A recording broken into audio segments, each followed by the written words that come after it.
Shalom Bapak Ibu, saya mau sampaikan salam dulu sebelum saya memperdengarkan kebenaran firman Tuhan bagi kita seluruh jemaat GKI Sumut Gunung Sinabung ini dan juga simpatisan.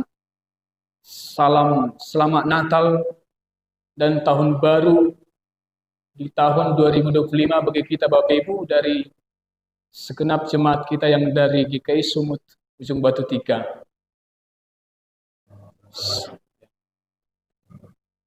Semoga di tahun ini gereja kita semakin diberkati Tuhan. Semoga segala harapan-harapan di tahun ini, ada banyak harapan-harapan yang telah kita sampaikan mungkin di malam-malam tahun baru ya. Di perjumpaan-perjumpaan kita dengan keluarga, khusus tahun ini mungkin ada banyak harapan. Doa kami Bapak Ibu, sekiranya Tuhan memberkati dan senantiasa menyertai perjalanan kehidupan kita. Mungkin ada yang berduka cita di tahun yang lalu, maka bolehlah Tuhan berkati menggantikan menjadi suka. Ada yang penuh pergumulan, maka bolehlah juga tahun ini semua jemaat Tuhan disertai dan bisa mendapatkan berkat dan sukacita dari Tuhan.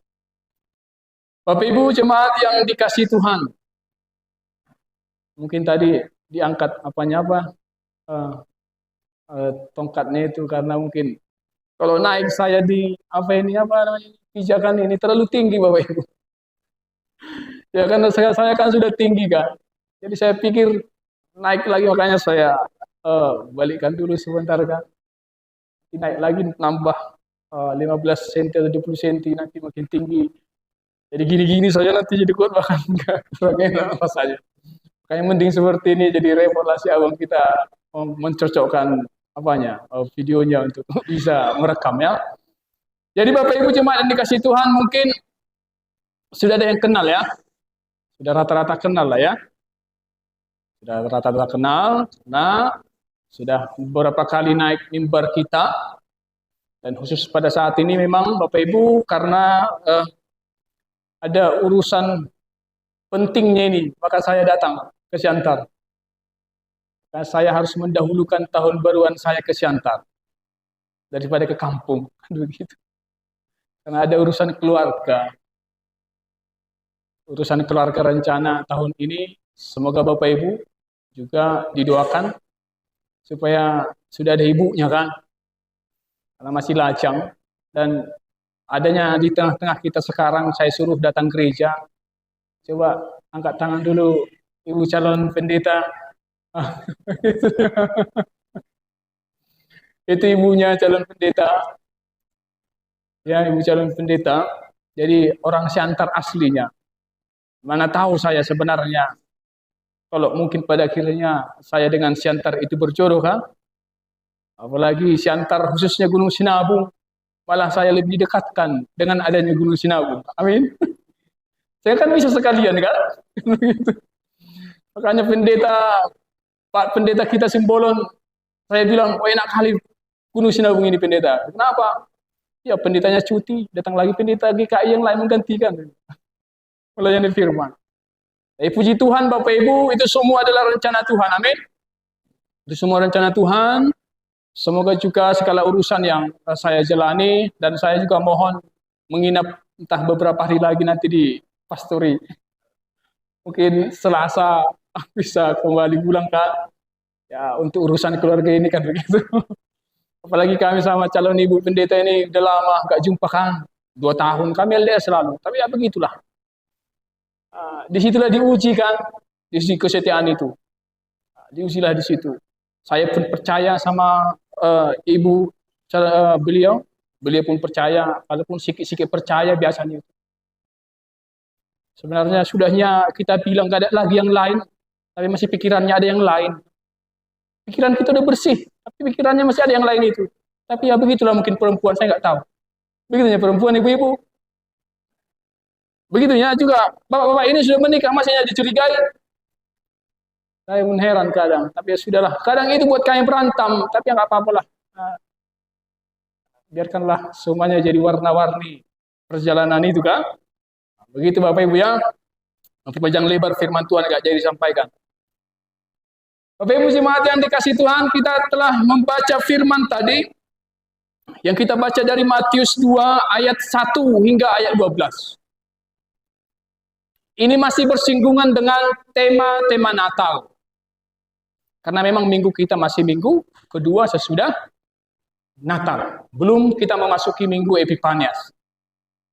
Artinya Bapak Ibu, sekalipun kita telah selesai merayakan kelahiran Tuhan, tetapi itu pun harus berlanjut perenungannya hingga sampai sekarang. Itu yang mau dipesankan bagi kita di minggu ini. Kalaupun memang kita sudah selesai merayakan Natal, tetapi harus masih terus berlanjut, tidak selesai di situ. Itu makanya saya lihat pohon terang masih ada. Ya kan? Hiasan-hiasan mimbar pun masih khas warna-warni Natal kan? Nah, begitu Bapak Ibu.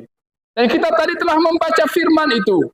Kita telah melihat dan tema yang disuguhkan bagi kita Bapak Ibu pada minggu ini yaitu penuntun kepada Kristus. Penuntun kepada Kristus. Bapak Ibu jemaat yang dikasihi Tuhan, ketika kita hendak mencapai satu tujuan,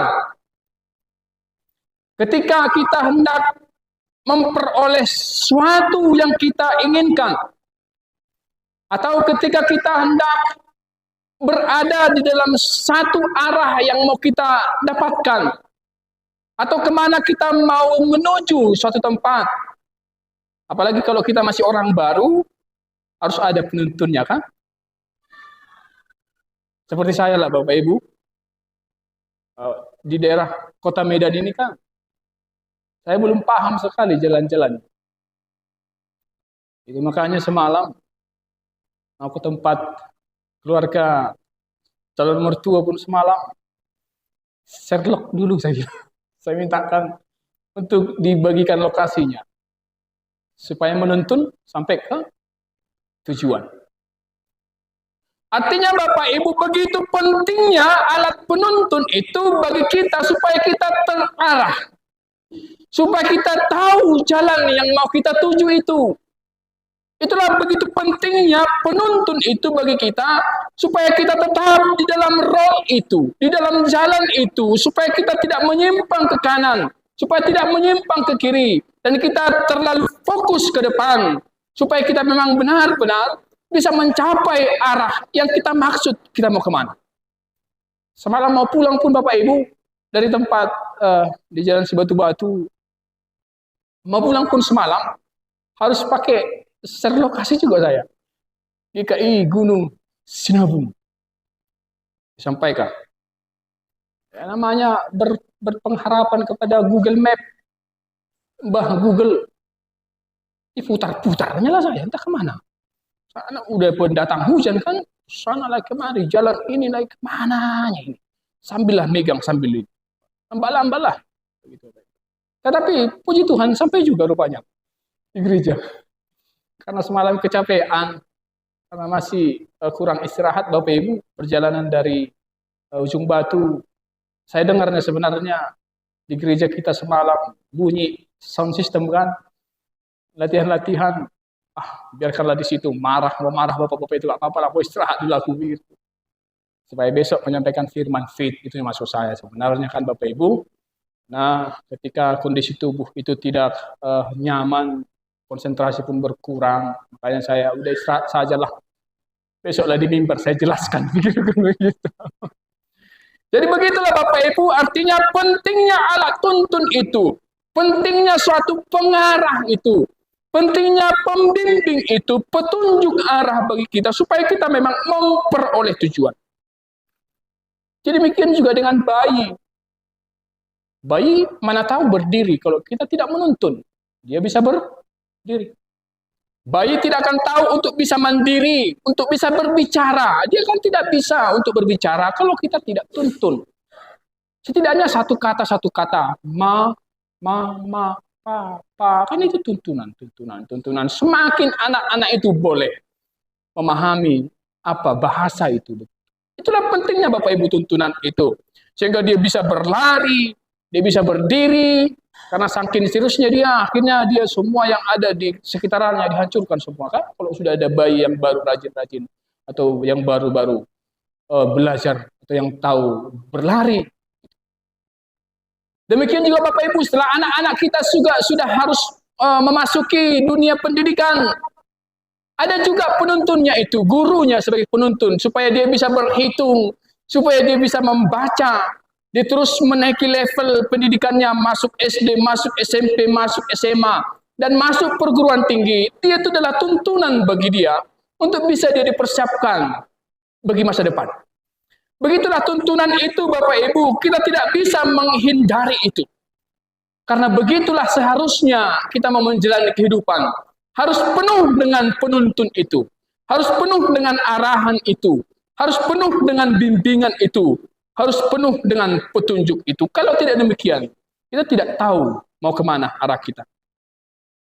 Bapak Ibu jemaat yang dikasihi Tuhan, tadi kita belajar dari firman yang kita baca. Dari Matius 2 ayat 1 hingga ayat 12. Kita diperlihatkan suatu kisah. Bagaimana kita mau belajar dari kisah orang yang tidak mengenal Tuhan. Menjadi menuntun kita supaya bisa menemukan dan menghayati kelahiran Kristus. Itu kita belajar dari kisah beberapa orang Majus itu Bapak Ibu. Orang Majus di sini tadi dijelaskan. Itu adalah orang yang berasal dari timur. Artinya mereka adalah orang yang tidak mengenal Tuhan. Mereka adalah orang yang sama sekali benar-benar tidak mengerti tentang Tuhannya orang Israel. Tetapi mereka hanya mengerti tentang ilmu perbintangan. Mengerti tentang bagaimana kode-kode bintang. Kalau bintangnya seperti ini, mungkin seperti ini. Kalau bintangnya seperti ini, mungkin seperti ini. Apalagi sekarang kan masih adanya istilah bintang kelahiran itu, Bapak Ibu. Anak-anak di sini kalau dilihat, tanya umurnya, kelahirannya tanggal berapa, bintangmu, bintang apa? Saya pun waktu SMA suka mengikuti itu. Ya, saya lihat saya lahir tanggal segini, bintang saya ini. Saya bacalah koran. Koran kan pernah ada itu. Keterangan-keterangan bintang-bintang itu. Hari ini ekonomimu lancar. Mana ekonomi lancar pikirku, aku masih SMA. Masih butuh uang jajan. Percintaanmu ya meyakinkan katanya. Belum punya pacar. Mananya itu pikirku. SMA dulu. Tapi begitulah. Tapi kadang kita cocok-cocokkan. Oh, cocoklah, nggak apa-apa lah. Jadi Bapak Ibu kita mau belajar dari orang-orang Majus ini. Orang yang tahu ilmu perbintangan.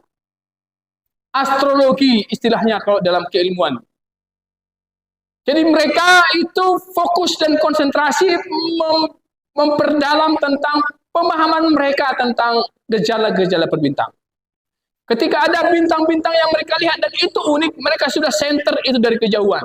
Bapak Ibu, tempat berasal orang Majus ini, kalau saya baca-baca referensi, itu kemungkinan besar itu dari Babel, artinya sekarang itu daerah Irak lah ini sekarang. Berapa negara yang dilalui? Mereka masuk ke Yerusalem hingga sampai ke Bethlehem. Mereka ternyata telah melihat bintang Tuhan yang lahir itu dari kampung mereka yang nun jauh sana itu. Karena bagi mereka itu ini bintang ini adalah bintang yang unik. Ketika mereka membaca tafsir-tafsir tentang ilmu perbintangan mereka, wah ini akan lahir seorang raja sejati. Tapi tempatnya kita belum tahu. Maka mereka menyusuri perjalanan mereka untuk terus melihat di mana jatuhnya bintang itu menyinari sesosok raja yang lahir itu. Mereka melakukan perjalanan yang jauh Bapak Ibu hingga tiba di Yerusalem. Mereka kira yang lahir itu karena yang lahir itu adalah seorang anak raja. Dalam benak mereka maka itu akan lahir di istana. Karena yang lahir itu adalah seorang raja. Maka yang lahir itu maka dia akan ditempatkan dalam suatu tempat yang istimewa dan yang megah dan mewah. Itu maka mereka menjumpai Herodes Bapak Ibu. Karena Herodes itu kan raja di sekitaran Galilea Yerusalem. Dia raja orang Israel. datang mendapatkan dan bertanya, di manakah seorang raja yang telah lahir itu?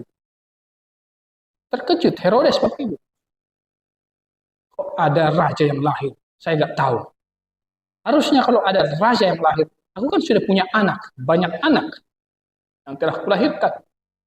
Kenapa malah raja yang lahir ini, malah orang lain yang memberitahukan kelahiran itu? Begitu pertanyaan. Terkejut semua orang. Seisi Yerusalem Bapak Ibu terkejut mendengarkan berita tentang kelahiran. Mereka malah mendengarkan dari orang yang tidak mengenal Tuhan.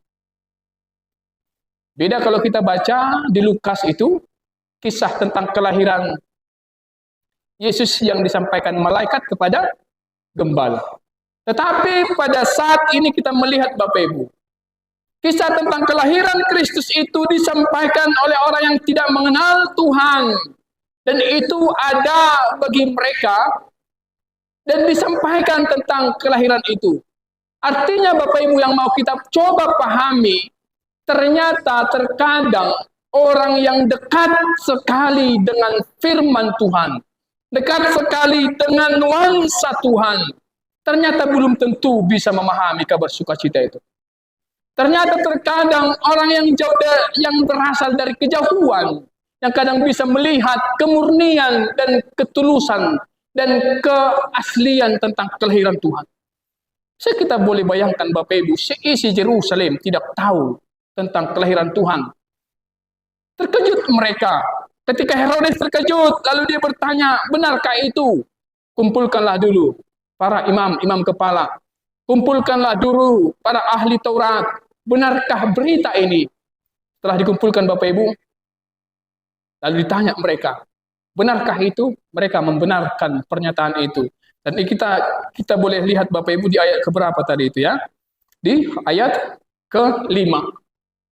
Di sana disampaikan, mereka berkata kepadanya, di Bethlehem di tanah Judea, karena demikianlah ada tertulis dalam kitab Nabi. Dan engkau Bethlehem tanah Yehuda, engkau sekali-sekali bukanlah yang terkecil di antara mereka yang memerintah Yehuda, karena daripadamu lah akan bangkit seorang pemimpin yang akan menggembalakan umatku Israel. Bayangkan Bapak Ibu, mereka telah memperoleh firman Tuhan dari Mika 5 ayat 2 itu. Telah lama itu diperdengarkan Tuhan kepada umat Israel, bahwa akan hadir seorang raja yang sejati, yang akan menjadi raja yang memerintah seperti gembala, yang akan menggembalakan dombanya, dan akan lahir di salah satu tempat daerah terkecil di Bethlehem. Apakah Bapak Ibu mereka memperlihatkan itu? Memperhatikan? Ternyata tidak Bapak Ibu. Mereka tidak sampai kepada perhatian akan kebenaran firman yang telah disampaikan Nabi. Dan itu yang diinginkan Tuhan, supaya ada pengharapan dan supaya ada di dalam kehidupan mereka akan kedatangan seorang raja itu. Artinya Bapak Ibu demikianlah seluruhnya mungkin juga kehidupan kita. Kehidupan orang Kristen.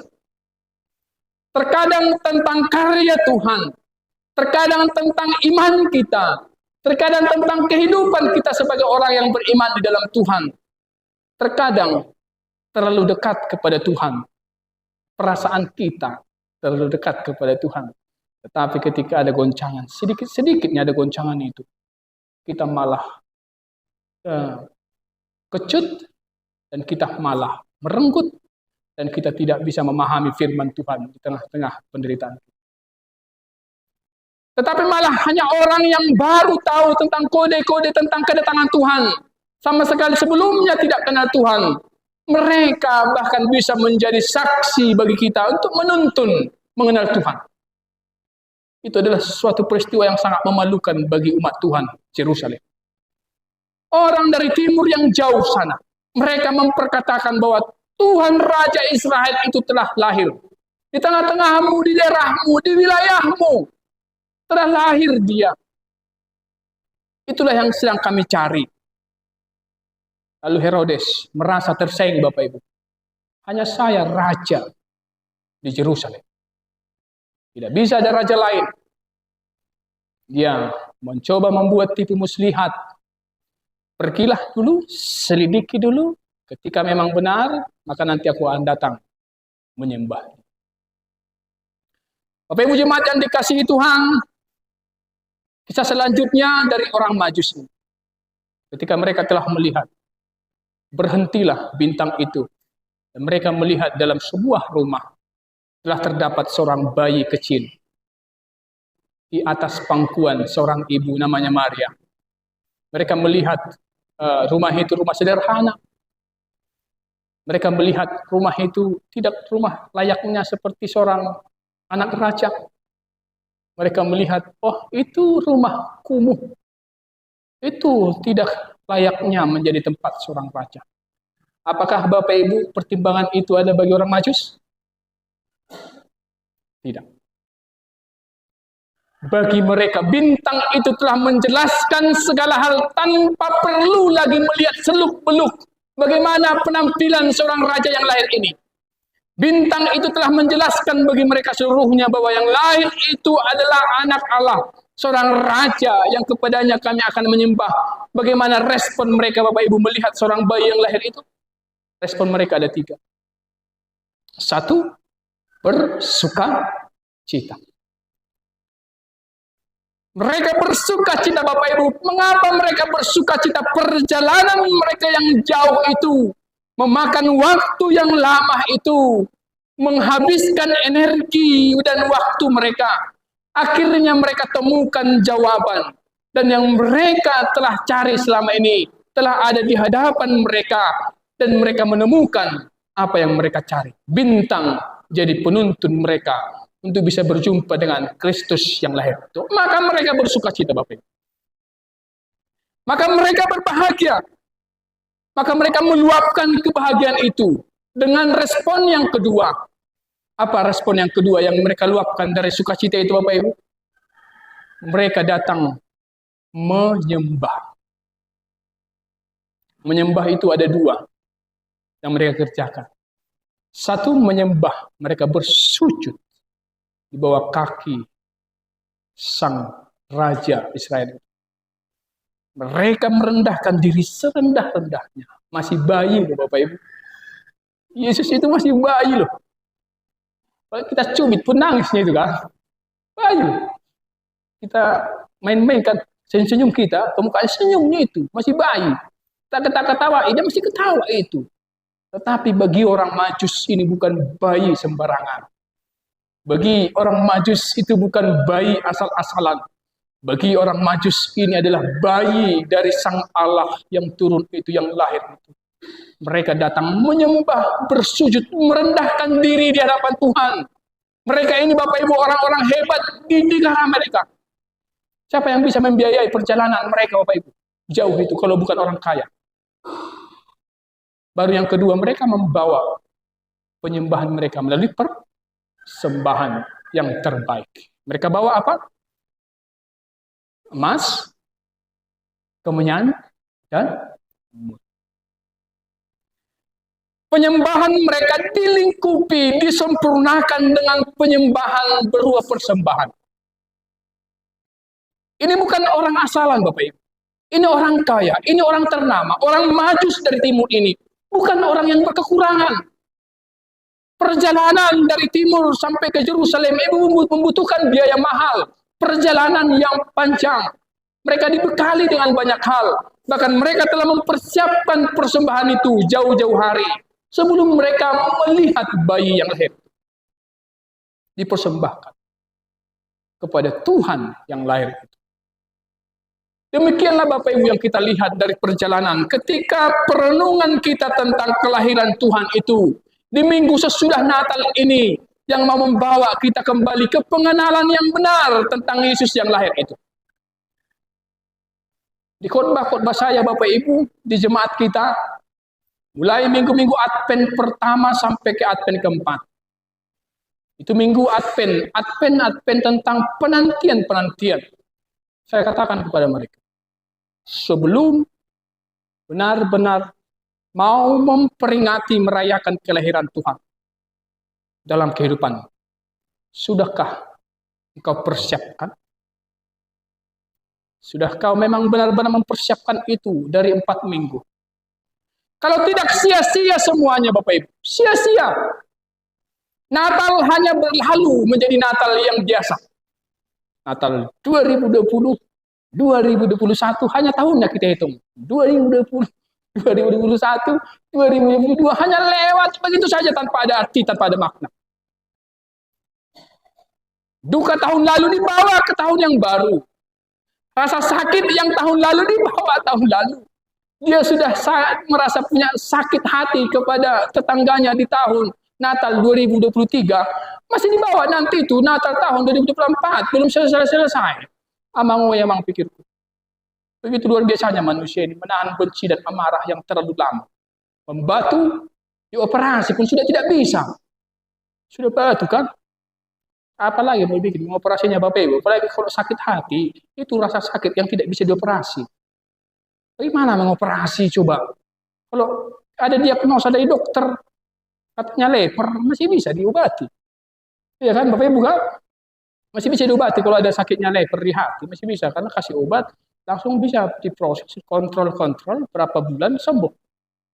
Tapi namanya sakit hati levelnya nggak tahu kita, dari level 1, level 2, level 3, 4, amanggo yang level sakit hati. Sakit kali hatiku dah. Sanggup dia. Memang kalau dibilang udah sanggup, dia udah parah lah itu. Iya, sanggup dia. Padahal kan, masuk lagi kan, didramatisir cerita itu kan. Padahal, semenjak dia seperti ini, seperti itu, seperti, ya, oleh dah. Aku pun pernahnya seperti itu, sambung lagi, makin panjang cerita ini. Yang sudah tahun lalu, dihidupkan kembali. Bisa hidup kembali rasa sakit itu, luar biasa. Tidak sembuh-sembuh, Bapak Ibu, tidak sembuh-sembuh. Tidak sembuh-sembuh, gitu. Saya sampaikan kepada mereka seperti itu, tidak akan selesai masa-masamu kalau masih ada seperti itu, tidak selesai. Bagaimana kau bisa terberkati kehidupanmu, anakmu, keluargamu, semuanya, apapun kau harapkan tahun ini. Sedangkan kamu masih bawa sakit hati di tahun lalu. Bernatal ya. Selamat datang Yesus Tuhanku. Selamat datang Yesus Tuhanku. Tapi di sini ada rasa sakit amarah. Tuhan yang nggak mau masuk. Selamat datang kau sambut aku dengan kemarahan, nggak mau aku, kata Tuhan. Kita nyanyikan Gloria. Saya pilih sampai di rumah. Lagi glorianya. Kemana glorianya? Tahu-tahu kemana? Tinggal di jalan lagi. Demikian Bapak Ibu, ketika kita hanya memahami Natal sebatas apa yang kita jalani, rutinitas itu, padahal Natal kelahiran Tuhan hingga minggu-minggu setelahnya kita terus mau diingatkan supaya kita jangan asal sepele, jangan memahami sedikit makna tentang Natal itu, tentang kelahiran Tuhan itu. Yang kita pahami dia hanya sesederhana itu. Dari firman ini kita melihat Bapak Ibu, orang Majus itu, tadi saya berulang menjelaskan itu. Mereka tidak mengenal yang namanya Tuhan orang Israel. Tetapi ketika mereka melihat bintang yang unik itu bintang kelahiran raja itu. Bintang yang akan menghampiri kehidupan semua orang. Akan menjadi penyelamat dalam setiap orang yang berdosa. Mereka mau dituntun itu, menghabiskan waktu, menghabiskan tenaga, menghabiskan semua yang mereka punya. Mereka berjalan, menjalani sebuah perjalanan yang jauh. Mereka melihat dan turun, berjumpa dengan bayi. Sederhana sekali. Dilihat, mana emas di sini? Kok anak raja? Mereka tidak mempertimbangkan itu. Tidak ada hitung-hitungan bagi mereka ketika benar-benar telah berjumpa dengan sang raja itu. Mereka hanya melihat, oh ini raja. Tidak terserah dia mau berasal dari siapa. Terserah dia mau anak siapa. Mau dia anak tukang kayu, terserah. Terserah dia mau miskin, mau kaya, terserah. Yang saya tahu adalah dia anak raja yang saya lihat bintangnya itu telah jelas menuntun ke sini. Maka inilah yang akan saya temui. Bersukacita Bapak Ibu. Bersukacita, diluapkan sukacitanya, diberikan penyembahannya, direndahkan dirinya di hadapan Tuhan serendah-rendahnya. Lalu datang memberi yang terbaik kepada Tuhan. Pertanyaan bagi kita, Bapak Ibu. Ada yang masih membawa sukacita Natal di tanggal 25 hingga sekarang masih adanya yang bersuka cita Natal ini, atau malah tahun baru, malam tahun baru sudah maaf-maafan, besoknya berantem lagi. Adanya itu. Beginilah Bapak Ibu kita mau melihat kenyataannya. Kristus itu telah lahir di tengah-tengah. Kristus itu telah menjadi bagian dalam kehidupan kita. Kalau kita ikuti khotbah-khotbah lagi tentang Yesus yang adalah firman. Firman itu bersama-sama dengan Allah. Dan firman itu adalah Allah. Dia adalah terang. Dia menjadi daging. Dan dia menjadi manusia. Dan ada di antara kita. Yesus yang lahir ada di antara kita Bapak Ibu. Dia beserta kita. Dia telah berdiam bersama-sama dengan kita. Bersama-sama dengan hati kita yang hancur ini. Bersama-sama dengan hati kita yang penuh dengan amarah ini. Bersama-sama dengan hati kita yang penuh dengan kebencian itu. Kalau masih tetap kebencian dan amarah di sini, coba dioperasi dulu. Belum ada Yesus di situ. Karena ketika ada Yesus di situ, amarahnya itu sudah bergeser, itu sedikit demi sedikit, sudah berkurang itu. Kebenciannya itu sudah berkurang itu. Ada di sini suami istri yang sudah hidup biasa-biasa saja sekarang. Dibilang keluarganya mau panas nggak panas, mau dingin nggak dingin. Suam-suam kuku masih ada seperti itu. Tapi begitulah cintamu. Seperti saya sekarang sama calon ibu kan. Masih luar biasa kan, begitu kan. Tapi memasuki umur pernikahan setahun, 2 tahun, sudah semakin dingin. Sehingga hilang semua sukacita itu. Kita mau belajar Bapak Ibu dari firman ini. Ketika telah benar-benar Kristus menuntun kehidupan kita.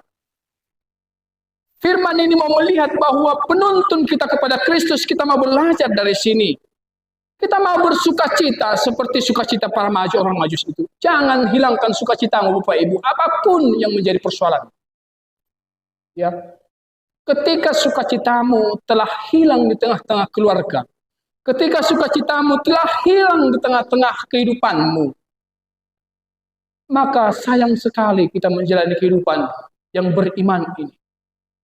Firman Tuhan jadikan penuntun untuk supaya kita bisa semakin memahami Kristus itu Bapak Ibu ya. Semakin kita bisa paham untuk bisa mengendalikan seluruh kehidupan kita yang sekarang ini. Bersukacitalah layaknya orang Majus yang bersukacita itu. Jangan bersukacita hanya ketika kita berjumpa dengan orang-orang hebat. Jangan bersukacita. Jangan kita bersukacita ketika kita hanya menemukan apa yang kita harapkan. Jangan bersukacita ketika kita melihat apa yang telah kita dapatkan. Jangan hanya. Paulus berkata, bersukacitalah senantiasa. Sekali lagi katakan, bersukacitalah. Apa artinya Bapak Ibu? Artinya orang yang benar-benar memahami Kristus dalam kehidupannya, tidak akan ada yang menggantikan apapun di dalam kehidupannya di luar dari sukacita. Amin. Kalau kehidupanmu Bapak Ibu susah untuk bersukacita, masih dipertanyakan itu apanya? Kesetiaan imannya dipertanyakan kepada Tuhan. Masih dipertanyakan itu doanya kepada Tuhan. Masih dipertanyakan itu hubungan pribadinya dengan Tuhan. Ketika masih lebih besar amarah seorang istri kepada seorang ayah, sudah nggak dibikin lagi kopi pagi-pagi, sudah bahaya itu. Iya, sudah bahaya itu. Bapak pun sudah, kalau nggak dipikirkan lagi belanja make up-nya ibu-ibu ini, sudah bahaya itu. Ya, sudah bahaya itu. Kalau bapak pun nggak dipikirkan lagi uang jahit kebayanya, kalau mau tahun baru, udah bahaya itu. Seperti itu, udah bahaya. Bagaimana bersukacita seperti itu kan? Udah bahaya itu. Jangan tanggalkan sukacitamu Bapak Ibu ketika kita merayakan Natal, melihat dan menyaksikan kelahiran Kristus. Kita tanggalkan semuanya. Kita bersukacita hanya sesaat. Firman itu hanya masuk sesaat, tetapi setelah pulang dari sini, tanggal semua lepas, sia-sia Bapak. Biarkanlah sukacita kita menemukan Kristus benar-benar terus ada. Dan sukacita itu Bapak Ibu akan diresponi dengan apa? Kita datang kepada Tuhan, merendahkan diri sendiri. Amin. Jangan datang kepada Tuhan dengan kesombongan. Waktu kami bernatal di Padang Lawas, saya kan ketua panitia Natal di Kabupaten Padang Lawas. Saya ajak juga ketua sinode kita berkhutbah di sana. Memang dia mantan dewan ibu ini kan. Dipakailah tong apanya itu. Apanya, karena nggak pernah aku pakai apa huruf kurungnya apa namanya bahasa Indonesianya itu perhiasannya rantai. Dipakailah. Setebal apalah aku bilang ya. Ada kayak setebal ini. Udah berapaan itu seperti itu pikirku. Nyampe nya itu ratusan juta pikirku. Pakai lagi gelangnya, seperti itu lagi, cincinnya lagi. Di perayaan Natal itu. Memang benar dikatakan, bawalah emas, kemenyan dan mur. Tapi enggak jadi kasihnya kepada Tuhan. Kita ulusi dia. Cuma 2 juta, abang.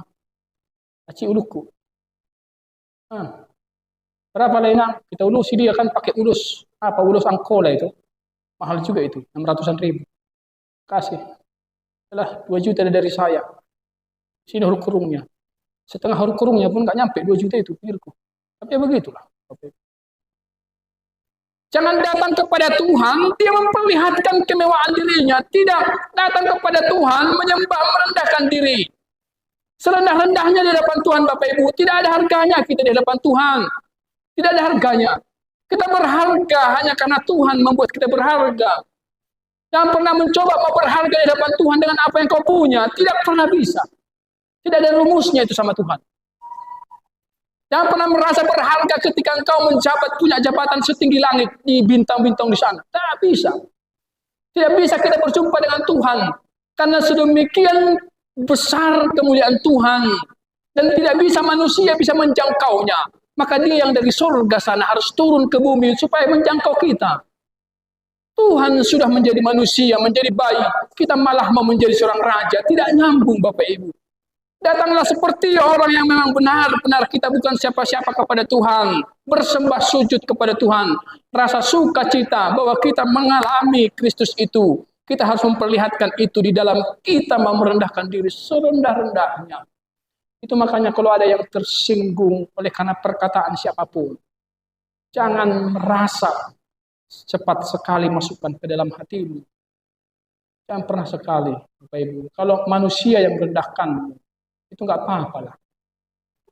Tetapi ingat, ada Tuhan yang akan menaikkan derajat di hadapan setiap orang. Karena begitu dia Bapak Ibu. Ketika dia datang merendahkan kita, kita datang di hadapan Tuhan, merendah di hadapan Tuhan. Maka kita yang akan dibangkitkan, dinaikkan. Dia akan direndahkan Tuhan. Amin.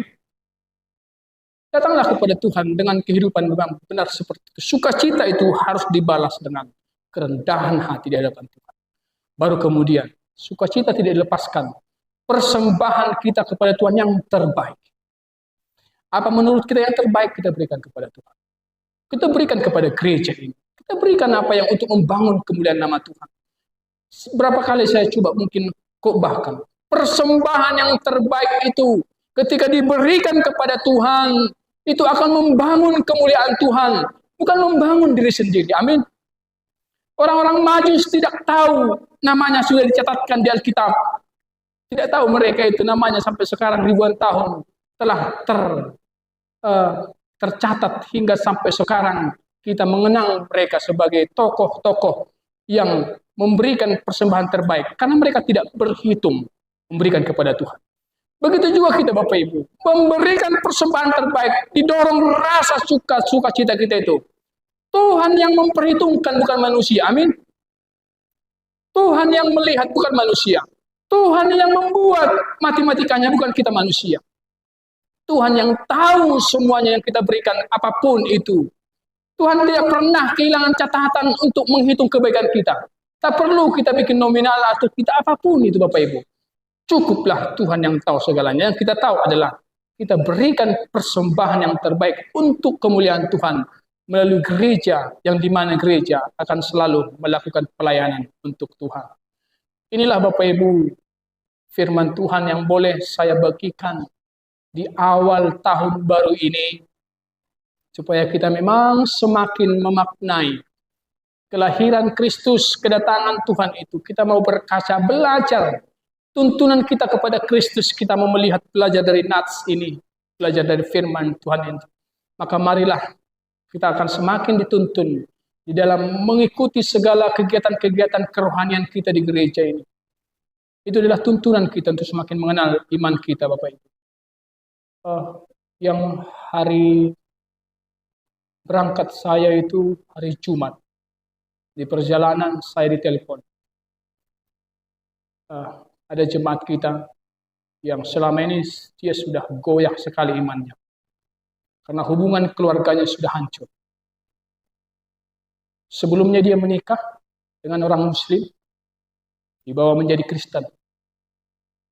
Rajin ke gereja, sudah menjadi song leader. Tetapi apa persoalan kita tidak tahu. Tiba-tiba mereka berpisah dan si laki-laki ini kacau. Hancur kehidupannya sudah tidak karu-karuan. Ternyata dia sudah punya teman-teman dan sudah janda dan Muslim.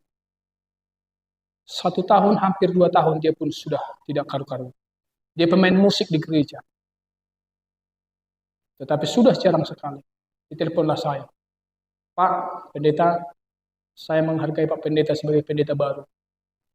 Saya mohon pamit, Pak. Mau masuk Islam. Oh iya ya. Bagaimana dengan keluarga? Sudah sepakat? Iya, Pak. Sudah. Dikasih restu sama Bapak, sama Mama. Kalau begitu, akan kita bicarakan dulu nanti di kemajelisan tentang kasus ini. Tapi saya secara pribadi sebagai pendeta, saya hanya menitipkan harapan.